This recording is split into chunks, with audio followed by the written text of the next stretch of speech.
Hello, Janesville. Thanks for tuning in to Park Place Views, brought to you by the City of Janesville and JATV Media Services.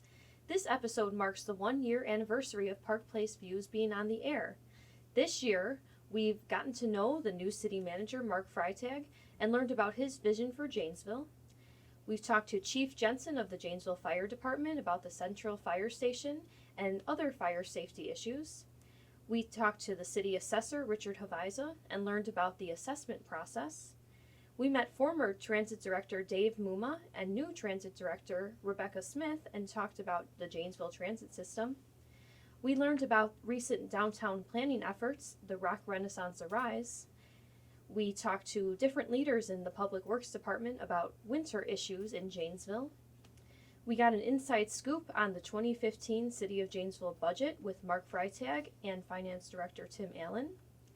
We talked about different policing initiatives and issues with Police Chief David Moore. We learned about the 2015 construction projects that are taking place right now in the city with City Engineer Mike Payne. And we got a peek at the exciting and fun recreation activities that are happening all summer long. To see any of these old episodes of Park Place Views, you can find them on our website on the Publications and Videos page, or you can find JATV's YouTube page. But this month, we're going to learn about the many housing and home ownership programs that are offered by our Neighborhood and Community Services departments. These programs provide really important knowledge and assistance to our residents to help them make wise purchase decisions and live in safe and healthy environments. I'm joined today by Neighborhood and Community Services Director Jennifer Petruzzello and Housing Financial and Rehabilitation Specialist Carrie Clark. Welcome to the program. Hi, Maggie. Jennifer's on her second stint here at the City of Janesville. From 1994 to 1999, she moved up the ranks from management intern to management assistant. And then she was the city administrator of Evansville from 1999 to 2003.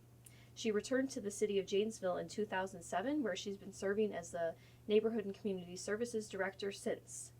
She has a bachelor's degree in political science from Carroll University and a master's in public administration from Northern Illinois University. Carrie Clark has been working for the City of Janesville for 17 years. She worked a little bit in community information, in the Section 8 rental assistance program, but most of her career she's been administering the federal housing grants.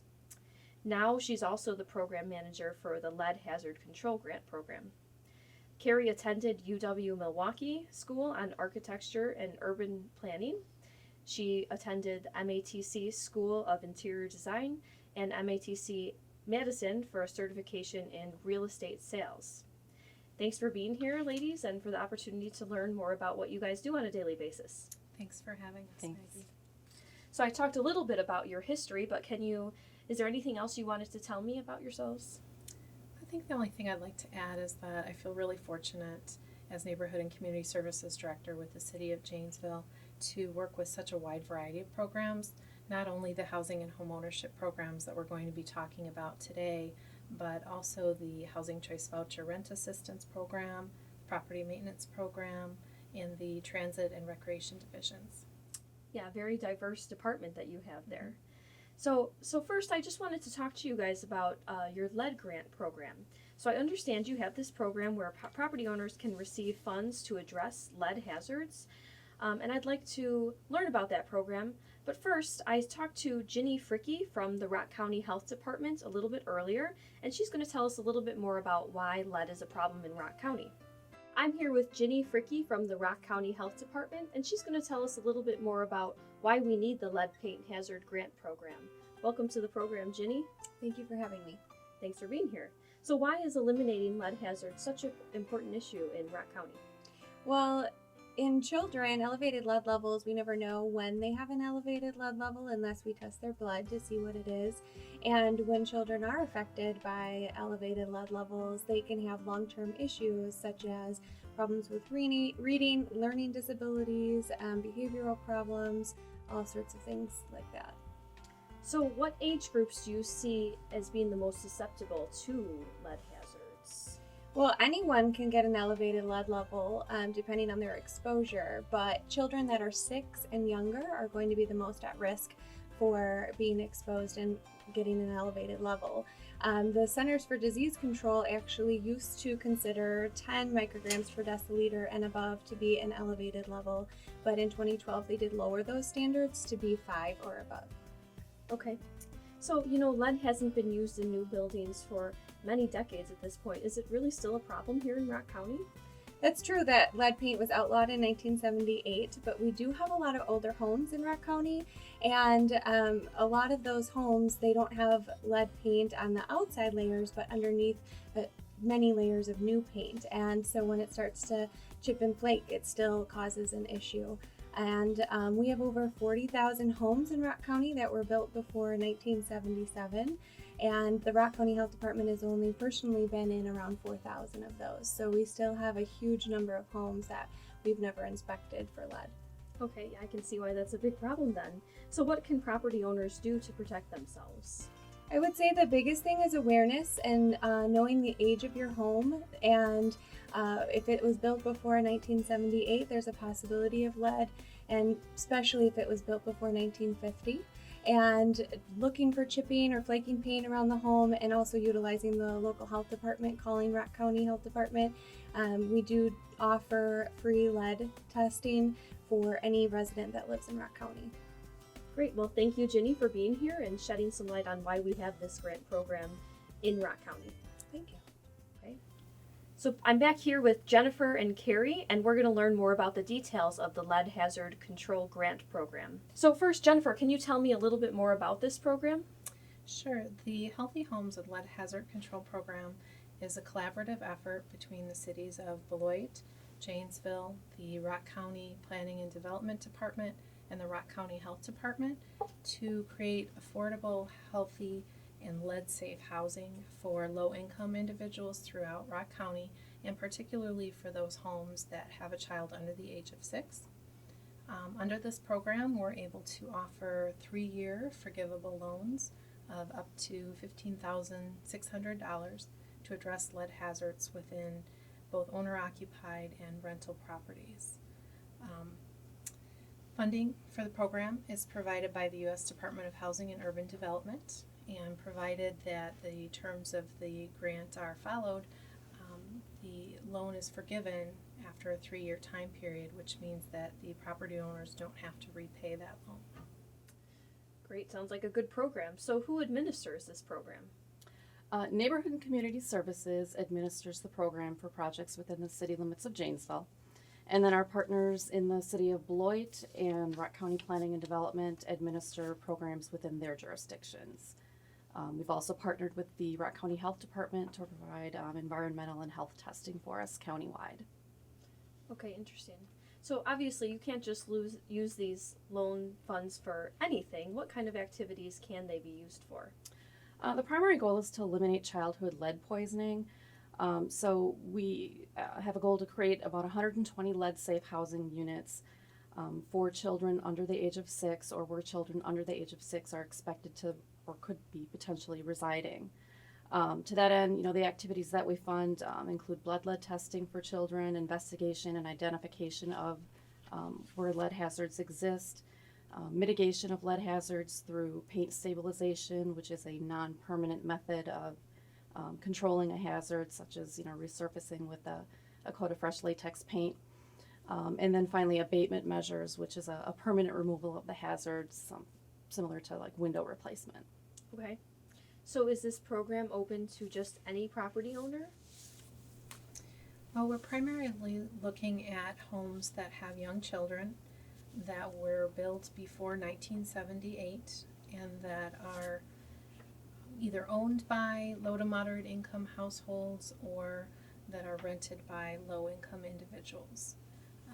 Homeowners would be eligible for the program if they have a child who's under the age of 6, who either lives in the house permanently or one who spends a significant amount of time in the home. If their household income is equal to or less than 80% of the county median income. If the home is older than 1978 or built before 1978, and assuming that the homeowners are current in their property taxes and maintain homeowners insurance. Similarly, for rental property owners, we do have grants available for for property owners who rent to children who are under the age of 6, or who have an apartment that is at least 2 bedrooms and could be marketed for young families, because we recognize that there's a lot of turnover in tenants. So we're looking at those units that could be housing young families. And there we're also looking for a slightly lower income level. So we're looking for tenants who have an income that's 50% of the county median income or lower. Okay, then, so for somebody who meets those qualifications and might be interested in applying, how much funding is available? Up to $15,600 is available to eligible property owners, and we offer that in the form of a 3-year forgivable loan. Okay, so then how could someone take the next step and apply for funding? The easiest thing would be for them to go to the website, leadsaferockcounty.org, where they can find out more information about the program and also have links to the various application forms. Or they can contact the City of Janesville if they own property within the City of Janesville, the City of Beloit Planning and Housing Department if they own property within the City of Beloit, or Rock County if they own properties elsewhere within Rock County and outside of the cities of Janesville and Beloit. Okay, makes sense.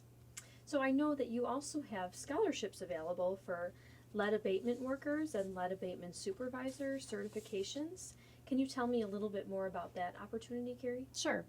The Environmental Protection Agency, as well as the Department of Housing and Urban Development, which is our main funding source for this grant, requires that individuals performing lead mitigation and abatement work be appropriately trained and certified to work with such hazards so that they're either not creating a lead hazard or exaggerating a lead hazard, or one may have already exist, and also protecting the families that we're assisting, as well as the workers themselves. State of Wisconsin regulates these activities as well, so through the grant we provide up to $2,000 to home improvement contractors to help them offset the cost of training their newly hired staff, their existing staff, or recertifying their certifications.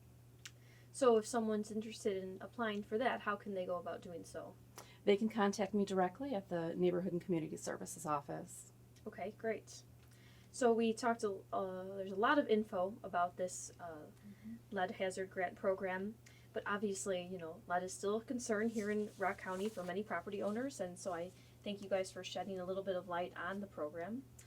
But now I'd like to turn and talk about some of the other programs that you offer for people who own properties or are interested in owning properties in the city of Janesville. So first, I know from recent experience of recently buying my first home that purchasing a home for the first time can be very overwhelming. There's a lot to learn, and there are a lot of new responsibilities with home ownership that can be daunting, and it's important to be educated about that purchase decision before you make it so that you make a wise decision. So I understand that you offer home buyer workshops for first-time home buyers. Can you talk a little bit about who sponsors those workshops? Yeah, we have partnered with NeighborWorks Black Hawk Region, which is a local nonprofit focused on affordable housing, to provide homeownership counseling, and then also a number of local lending institutions, including Associated Bank, Anchor Bank, Black Hawk Community Credit Union, Black Hawk State Bank, BMO Harris Bank, Johnson Bank, and Atlanta Mortgage, to provide their expertise in mortgage lending and that part of the process. And then we've also had great support from the entire spectrum of the real estate industry, including our local real estate agents, home inspectors, tax professionals, credit counselors, and title companies. Okay, what are the types of topics that are covered during these workshops? We basically take them through the whole process. NeighborWorks does a really great job of working with people individually before the class to kind of gauge their readiness, better position participants to become successful homeowners. And then in the workshop, which is a group session, about the pros and cons of owning a home, budgeting for home ownership, the importance of credit, and then consumer credit counseling also brings in their expertise in credit in talking about how to review your credit report, solve credit issues, and either establish or reestablish yourself credit-wise to position yourself for purchasing. And then we also have a local realtor walk us through their role in the process, talk about house hunting and writing an offer to purchase, One of our local lender sponsors comes in and walks through the process of applying for a mortgage, some of the things that they look for, and then the information they need to qualify you for a mortgage. A local home inspector demonstrates a private home inspection. And then the city is there to talk about our special programs we have for first-time home buyers. Great, sounds like a great program. So if someone's interested in signing up, what are the upcoming dates of sessions and how do they sign up? We offer 6 sessions throughout the year. We have 2 remaining yet in 2015. The next one is going to be on Saturday, September 12th, and then the last one will be on Saturday, November 14th. And then anyone interested in attending can contact NeighborWorks Blackhawk Region at their office at 608-362-9051. And the workshop is free and open to anyone interested. Great, sounds like a great program. I know that you also offer funding opportunities for individuals who are interested in purchasing a home, but maybe are having a little bit of trouble making that initial payment for the home. Can you tell us a little bit more about that opportunity?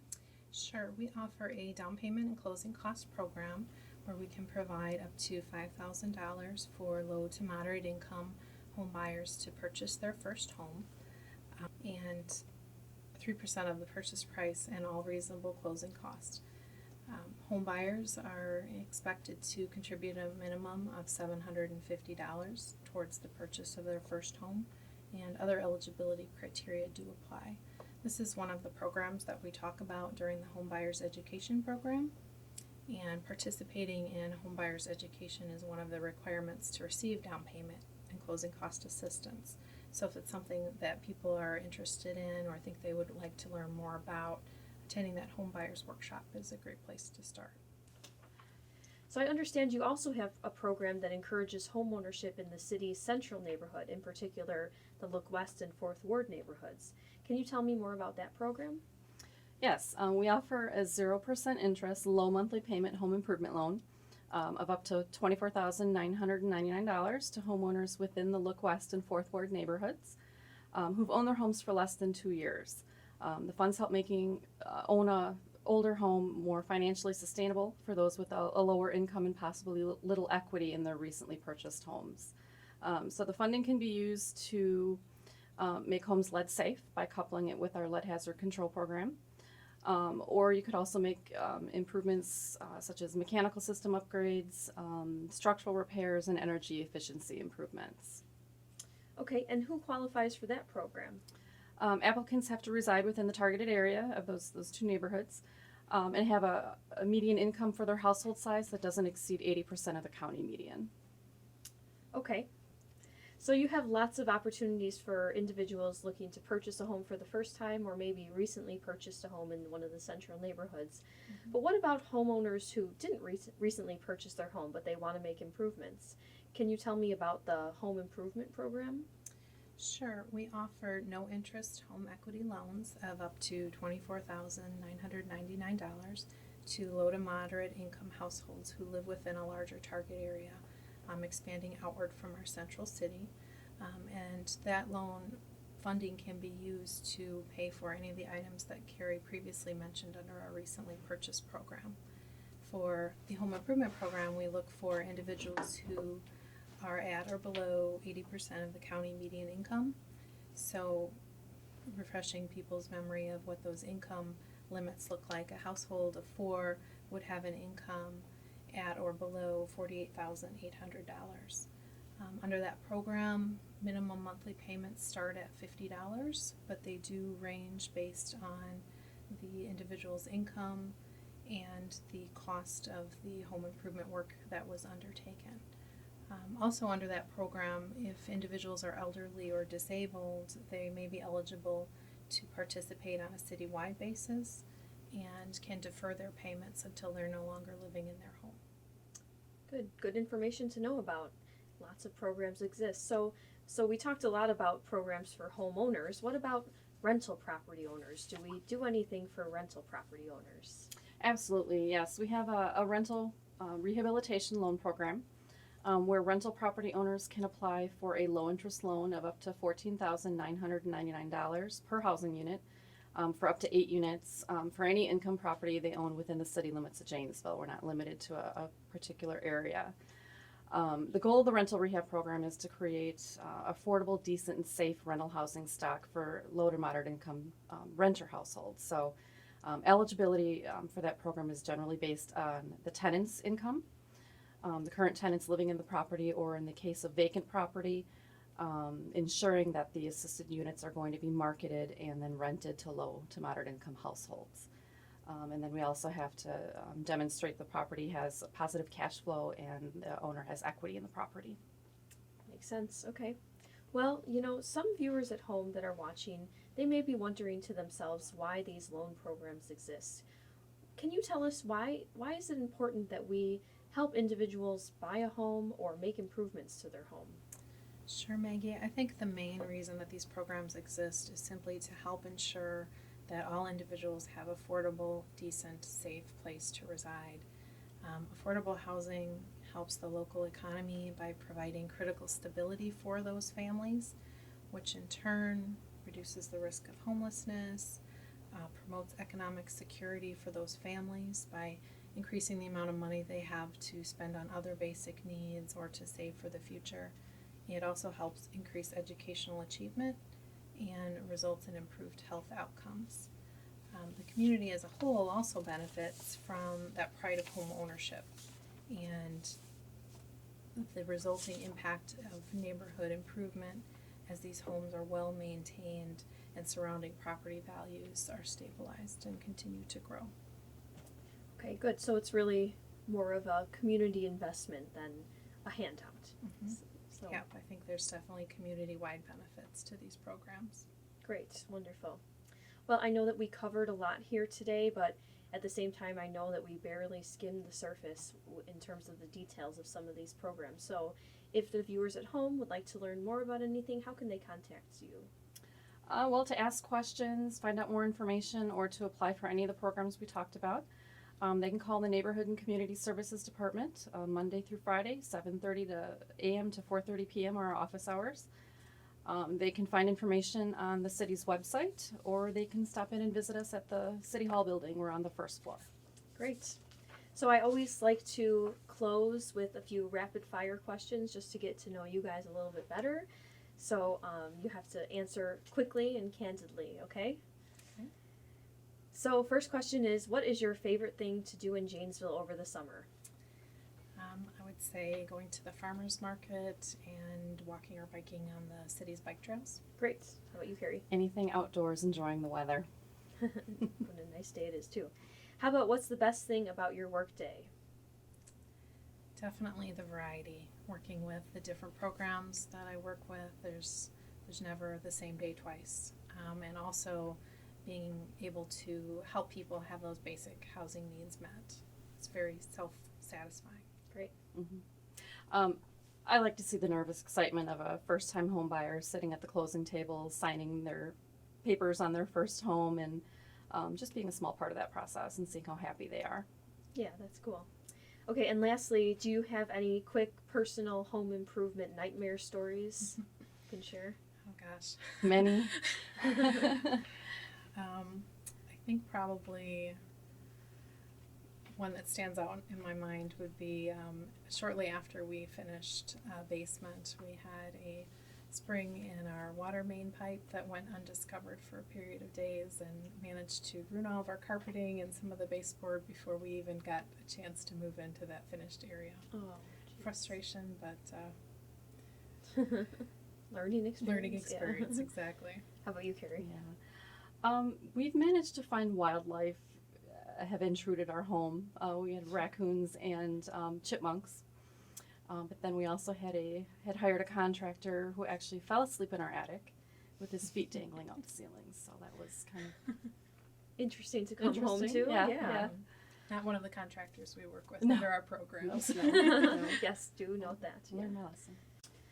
So we're just about out of time here, but as we wrap up, are there any closing thoughts that you'd like to share with the viewers? I think the one thing I'd like to mention is that our lead hazard reduction grant is for a limited time. So if individuals are interested in participating in that or learning more about that, I would really encourage them to contact us right away and not wait to ensure that they would be able to access that funding. Great, good to know. You heard it from them. Contact them right away. So thank you, Jennifer and Carrie, for being here with us today. And thanks to you, viewers at home, for tuning in, and to JATV for helping make this program possible. Next month, we'll get to know why Janesville got its name, Wisconsin's Park Place, as we tour the city parks with our Parks Director, Cullen Slapak. Between Park Place Views episodes, there's many ways to stay connected with the City of Janesville, your city government. You can like us on Facebook, follow us on Twitter, sign up to receive alerts from the police department through Nixle, and go to our website to sign up for email subscriptions. There you'll get notifications about road closures, press releases, snow emergencies, and much more. For Park Place Views and the City of Janesville, I'm Maggie Hrdlicka. See you next time.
The City of Janesville, Wisconsin's Park Place.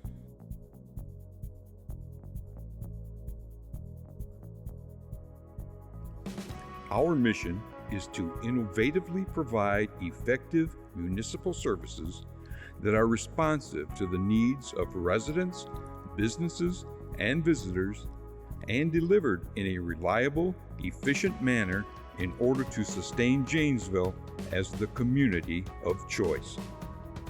The city workforce has identified 4 core organizational values: adaptability, respect, service, communication. Adaptability. We are creative and flexible in response to our community's changing needs. Respect. We embrace diversity, empathy, and collaboration through a foundation of mutual respect. Service. We serve with kindness, integrity, and professionalism. We are accountable for making ethical and innovative decisions that reflect community-driven goals. Communication. We value transparency through honest and clear communications. Our staff consists of over 530 employees working around the clock in many different areas. The City Manager's Office, the City Assessor's Office, the City Attorney's Office, the Clerk Treasurer's Office, the Accounting Division, the Human Resources Division, the Information Technology Division, the Police Department, the Fire Department, Economic Development, the Hedberg Public Library, JATV Media Services. The Department of Public Works oversees 7 divisions within the city: Engineering, Operations, Technical Services, Parks, Building and Development Services, Planning Services, Utilities. The Neighborhood and Community Services Department oversees 3 divisions within the city: Recreation, Housing and Property Maintenance, the Janesville Transit System. The diverse programs and services our staff provides help us achieve our strategic goal, downtown. To position our downtown as a vibrant neighborhood where commerce, culture, entertainment, and history intersect. Economy. To facilitate continued growth and diversification of our local economy. Financial sustainability. to remain a responsive and forward-thinking steward of financial resources. Image and engagement, to strategically communicate the city's strengths, priorities, and initiatives while maintaining trust and confidence through effective engagement.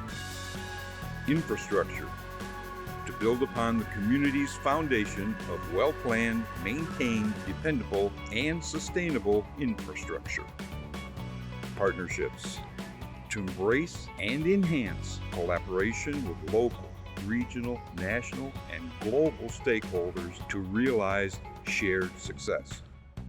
Performance culture, to cultivate an organizational environment that empowers an engaged, innovative, and diverse municipal employee base.